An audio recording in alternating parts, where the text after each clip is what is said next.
சரி எப்பா விஷ்ணு பேசுகிறேன்.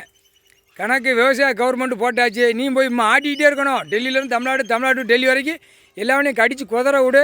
டைம் இல்லைன்ட்டார். இப்போ தான் விவசாயம்னா என்னாச்சு, விவசாய இடத்த பூரா கணக்கு எடுத்துட்டார்.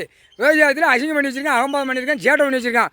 ஒரே பில்டிங்கு, சாப்பிடுற உணவு விளையிற இடத்துல பூரா ரசாயனத்தை விட்டு பாலாக்கி வச்சுருக்கான். போய் பிடிச்சி ஆட்டிடு. எல்லாம் நீதிமன்ற கோர்ட்டுக்குள்ளே வரணும், மாட்டணும். புரியுதா? இப்போ விவசாயத்துக்குள்ளே கணக்கு போட்டாச்சுன்னா எல்லாம் உள்ளே மாட்டுவான். ஆதார கார்டு, ரேஷன் கார்டு வரைக்கும் உள்ளே மாட்டுவான். உன் உயிர் வாழ்றதுக்கு என்னன்னு ஒருத்த கேள்வி கேட்டார். விவசாயம் அதை விட்டு என்னடா செஞ்ச அப்படிங்கிற கேள்வி வரையில் உள்ளே எல்லாம் மாட்டுவான்.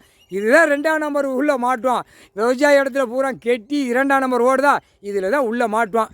இல்லை கணக்கு கரெக்டாக கொண்டு வருவார், கேட்சி பண்ணி தூக்கிடுவார். அமைதியாக போங்கடா, தமிழ்நாட்டில் குழல் ஊதாதா, கொட்டு மேலே அடிக்காதா, வாசிக்காதரா, பூரா பாலாக்கி வச்சுருக்க கெட்டடமாக போட்டு கணக்கு போட்டார். விவசாய கவர்மெண்ட்டு, புது கவர்மெண்ட்டு, முக்கால் சத்தியம். எப்பா நீதிமன்றம் கோர்ட்டில் எல்லார் மனசுலேயும் நீதிபதி ஜட்ஜி கோர்ட்டார் மனசில் நீ தான் போகணும்.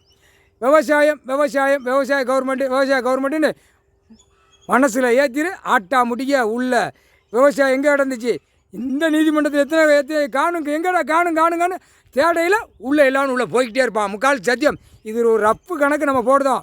பிடிக்கிறது அவர் பிடிப்பார்ப்பா, நீதிமான் பிடிப்பார், நீதி அரசர் பிடிப்பார், ஜட்ஜி கணக்கு எழுதார், கொண்ட நரம்ப எடுத்து விடுவார். நீதிமான், நீதித்துறை, நீதிபதி, ஜட்ஜி, நீதி அரசர் 4 கணக்கில் பிடிச்சி தூக்கிடுவார். விவசாயம்ல விவசாய கவர்மெண்ட்டுப்பா, முக்கால் சத்தியம்.